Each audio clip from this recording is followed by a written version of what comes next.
Bueno, Ramiro Fornataro, mientras tanto en la calle, ¿qué está ocurriendo? Bienvenido, buenas tardes.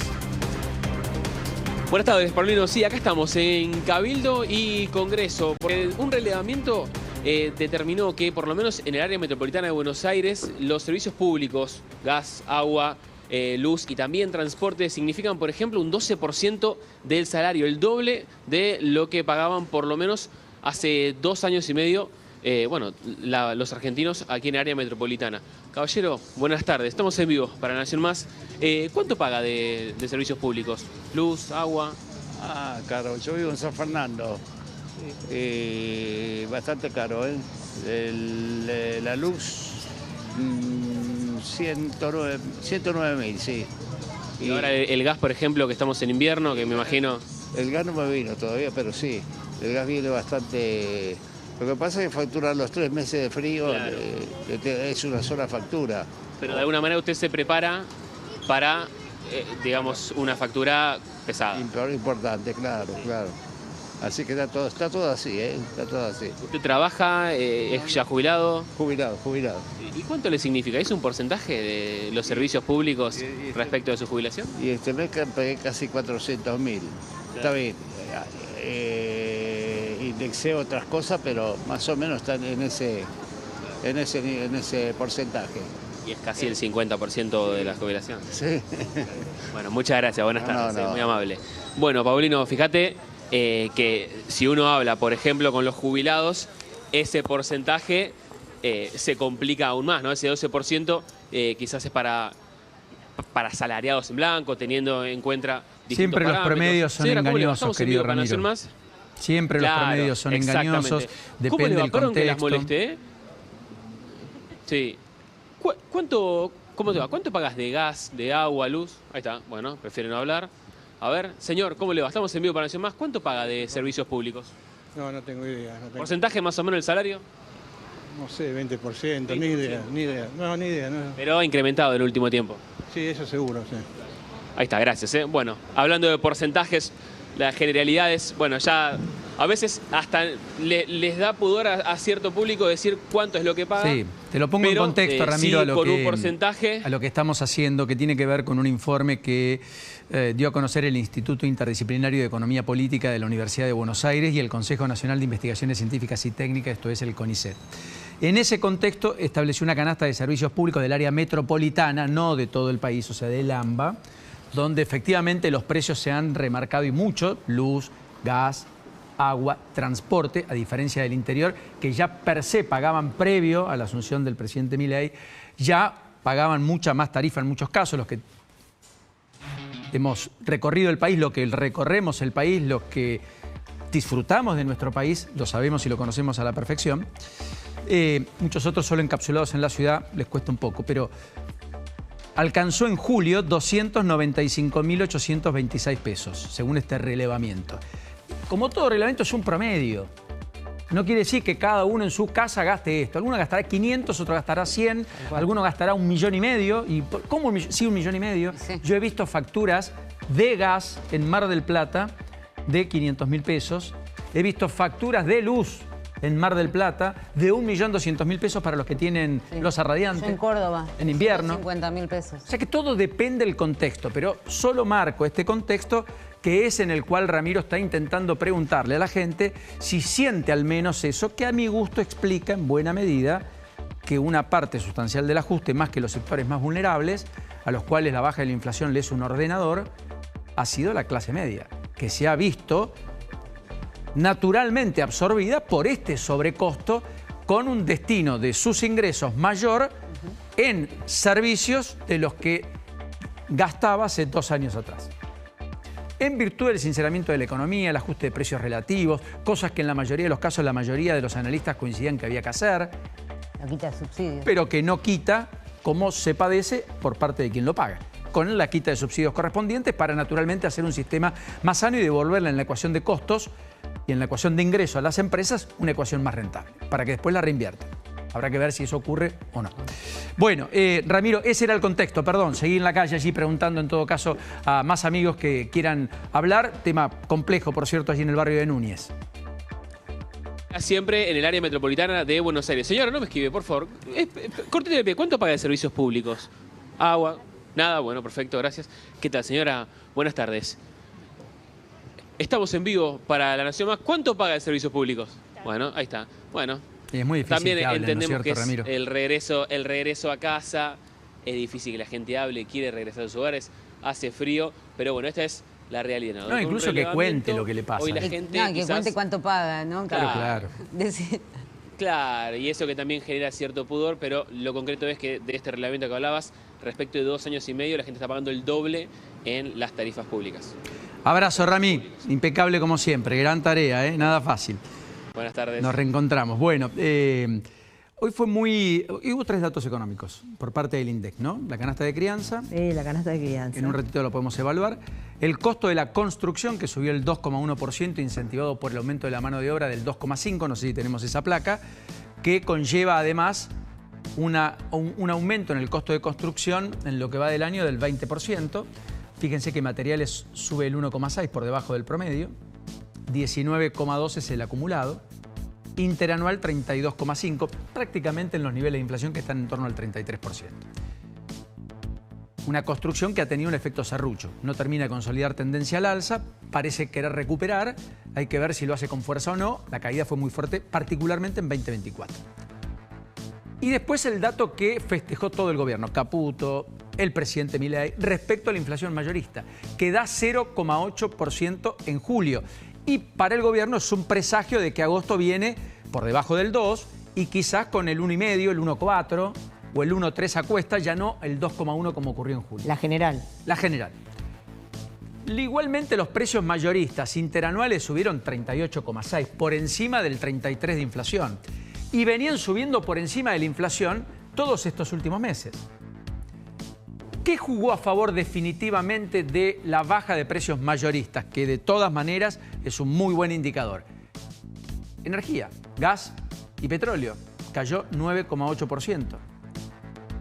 Caputo posteó esto al estilo Caputo diciendo: el índice de precios internos registró una variación del 0,8 mensual en julio con una suba del 0,8 en los productos nacionales y 0,5 en los importados. La variación en el mes fue la más baja desde mayo del 2025 y la menor para un mes de julio desde el año 2019.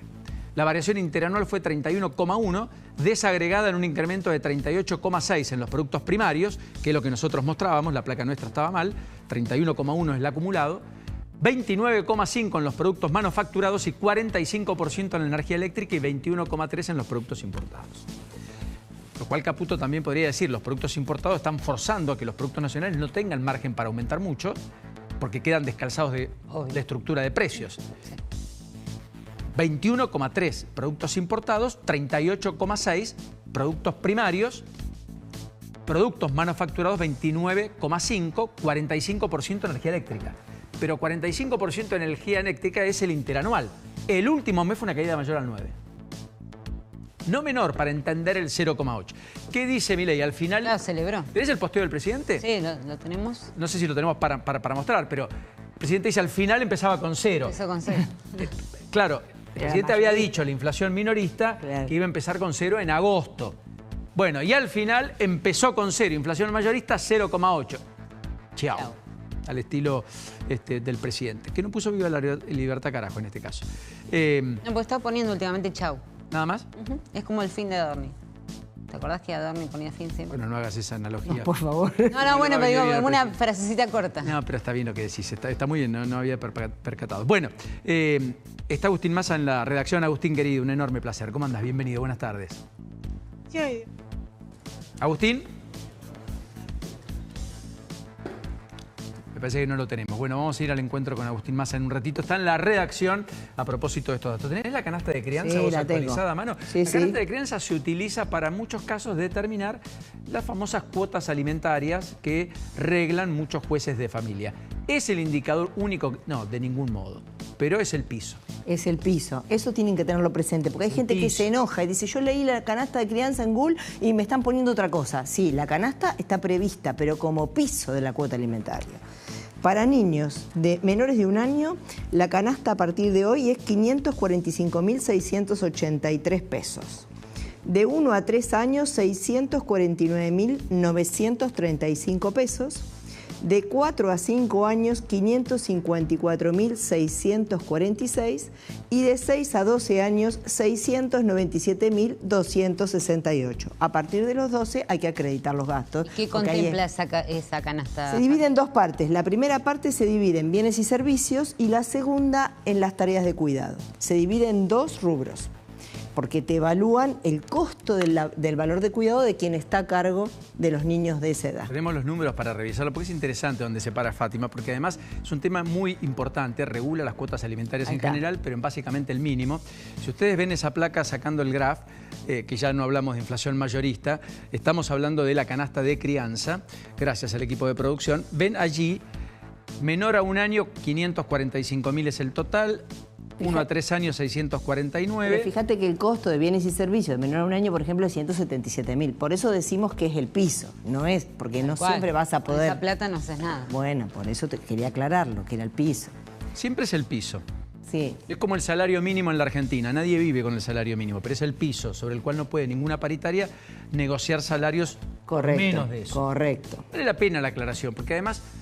Vos me enseñás, los chicos tienen que tener una calidad de vida asimilable en la casa de papá y en la casa de mamá. Correcto. Cuando papás están separados. Por supuesto. Todo lo que pueda asimilarlo, enhorabuena. Y depende de quién está en mejores condiciones, sin discusión. Los nenes no tienen que sufrir la separación. Uno tiene que mirar, tiene que ceder ahí, aflojar un poquito, se lo digo a varios, aflojar un poquito y decir, bueno, mis hijos primero, no importa si me toca a mí poner 10 pesos más porque puedo ahora y vos 9 menos porque no podés en este momento. Correcto. Nada es lineal en eso. Nada es lineal y se puede ir acomodando, nada es definitivo. Vos podés cambiarlo todos los años si lo necesitas. Si cambiaron tus condiciones o cambiaron las mías. Claro, pueden ser antes incluso del año. Exacto. A 2, 3, 5 años. Cuando sea necesario. Agustín Mas, ahora sí. Agustín, bienvenido. Buenas tardes. ¿Qué tal? Buenas tardes, Paulino. ¿Cómo están? Un placer. Bueno, hay muchos datos de la economía que en un rato voy a repasar, pero contame qué está pasando en la cadena de pagos, porque efectivamente hay muchos que dicen que se ha resentido. Hay que ver cómo viene la economía en julio. Mañana se va a dar a conocer el EMAE, si no es mañana es el jueves, no lo tengo claro, del mes de junio, que nos va a permitir una película más importante para concluir lo que ha sido el segundo trimestre, donde el gobierno había depositado mucha expectativa y no fue lo que el gobierno pensó que podía ser. De hecho, en abril cayó, mayo confirmó esa caída. En junio podría haber un quiebre de esa tendencia, pero quizás menor. Veremos. Independientemente, los que miran julio dicen julio no viene mucho mejor, más bien más rojo que verde. ¿Y eso se está sintiendo o no? Estamos hablando, Paulino, de este desacople, en definitiva, entre algunas variables de la macroeconomía y algún termómetro más microeconómico. En este caso, lo que te traigo, Paulino, es la realidad de las pymes, ¿no?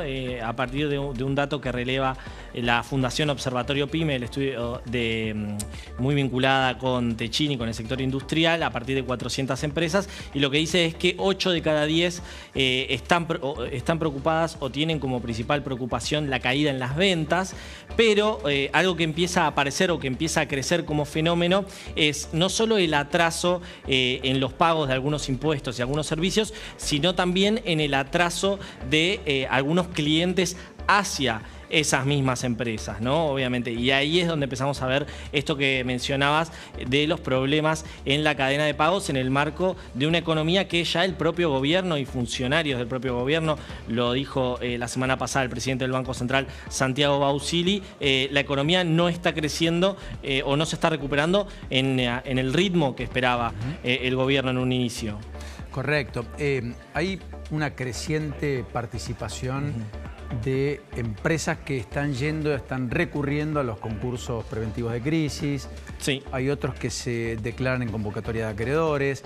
Creo que había una presentación por día en los tribunales de la Ciudad de Buenos Aires. El concurso de crisis que tenés que ir al Ministerio de Trabajo es bastante más difícil que el concurso preventivo en la justicia. El que puede saltar el de crisis va derecho a la justicia a hacer el concurso. Porque el de crisis es para despedir una masa de trabajadores, por ejemplo, Correcto. Y tenés que acreditar tanta cantidad de cosas en el Ministerio de Trabajo que es muy difícil el proceso. Con lo cual la mayoría va a la justicia. La mayoría va a la justicia con el preventivo. Y eso es lo que se ha visto, lo hemos venido marcando, lo hemos venido diciendo.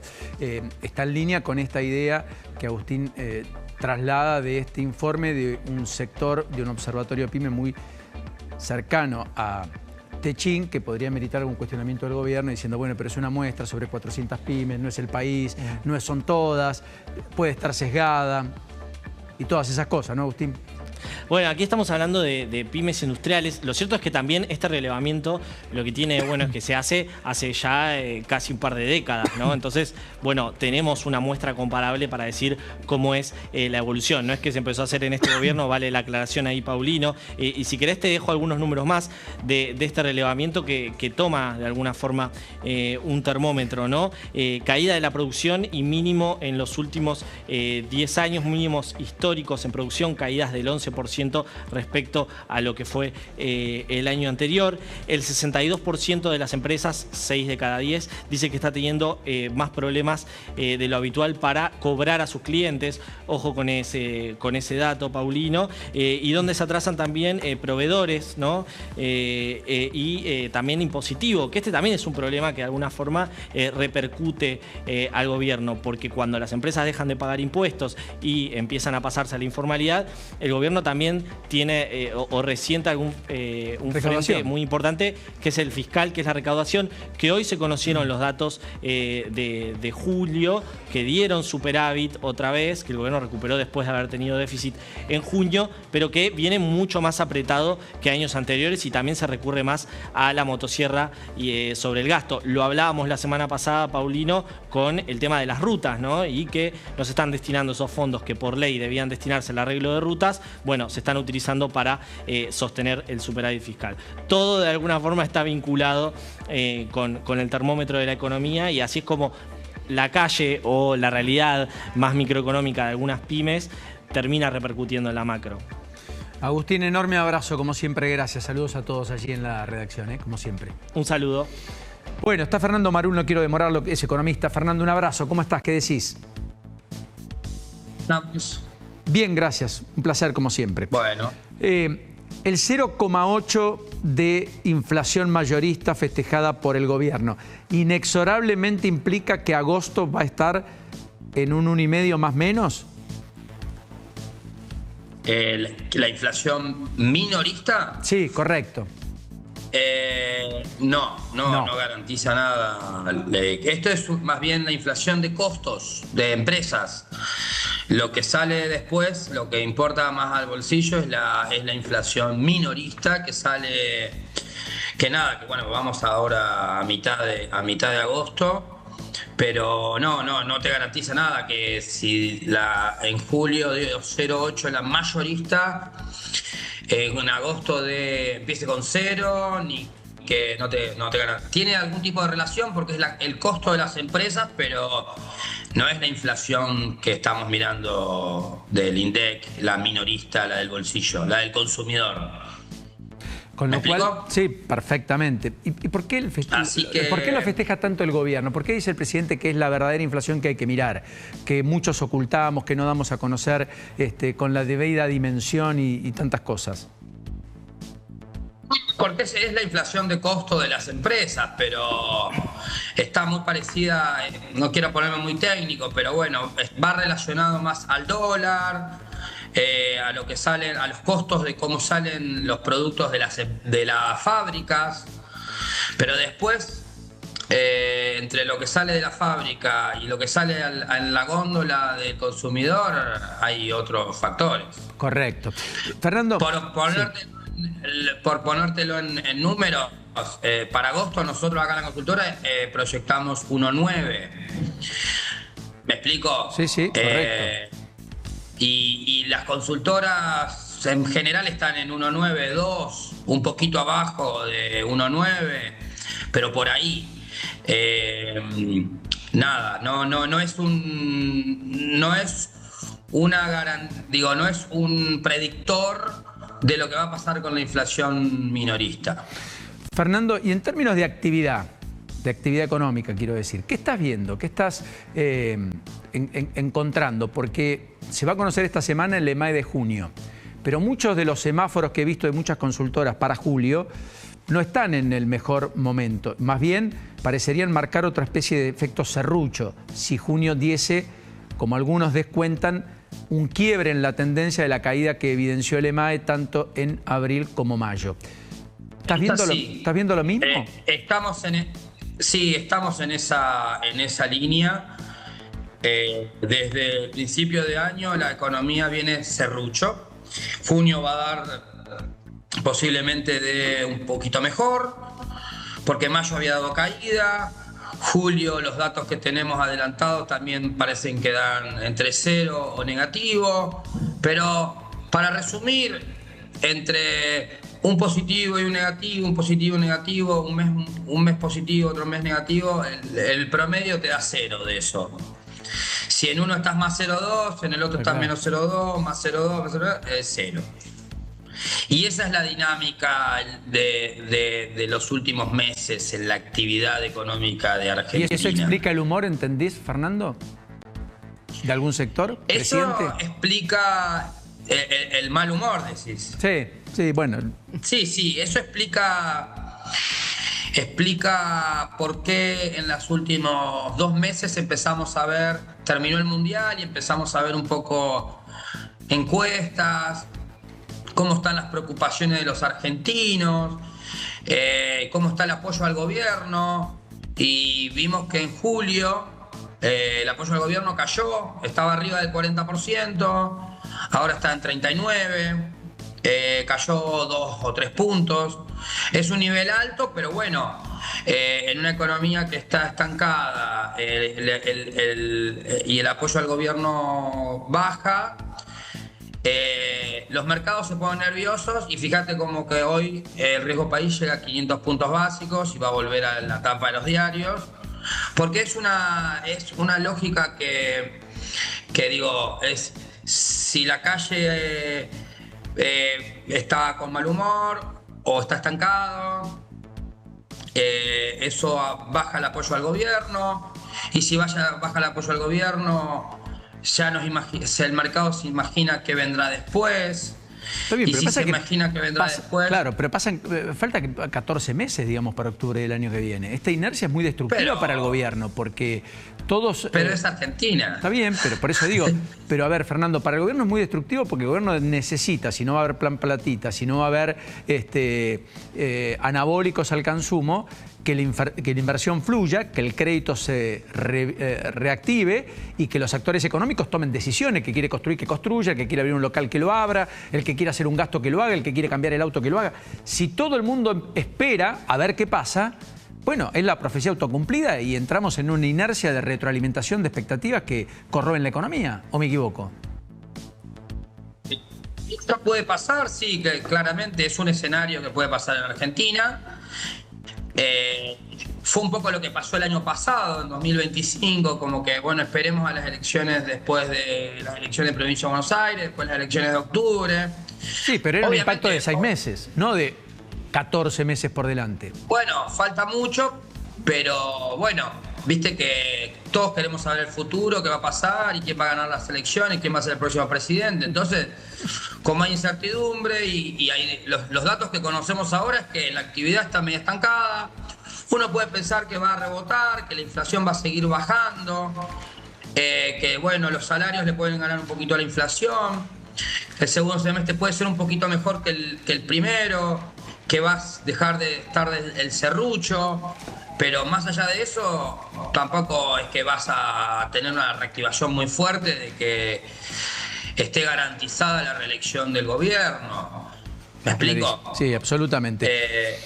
Digo, falta mucho, pero bueno, yo te cuento un poquito lo que pasa con la actividad, la lectura del dato del día y el impacto en el mercado financiero y bueno, hay que seguir mirándola. Fernando, enorme abrazo como siempre y gracias por ayudarnos a entender. Abrazo. Fernando Marul allí con nosotros.